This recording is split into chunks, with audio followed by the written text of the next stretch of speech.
The Green Bay Packers travel to Minnesota to face their division rival Vikings on Sunday Night Football.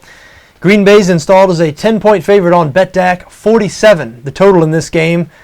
The Packers really banged up on offense, down their top three pass catchers. Jermichael Finley might never play again after that scary neck injury last week. Now, they've still been able to keep it going, but their offense has been just not quite themselves recently. They did manage 31 last week against Cleveland, but just 22 and 19 in the two games prior to that.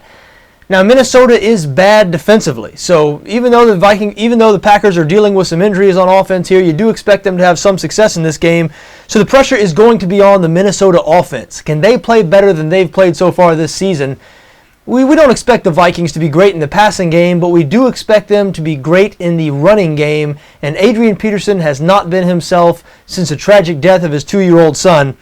But I have a feeling that in a primetime spot on Monday night against a division rival that he's had great success against in the past, we're going to see Peterson pick it up here and look like the Peterson that we expect to see, which is one of the reasons I do lean towards Minnesota plus 10 in this spot. Look, this is a lot of points to be given a division rival on the road.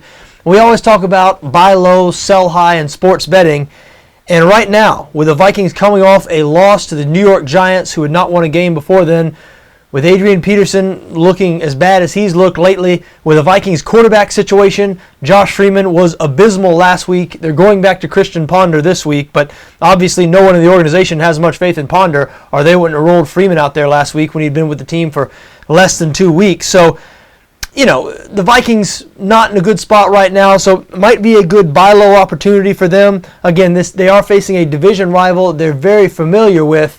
That division rival dealing with some serious injury issues. The Vikings have yet to play their best football.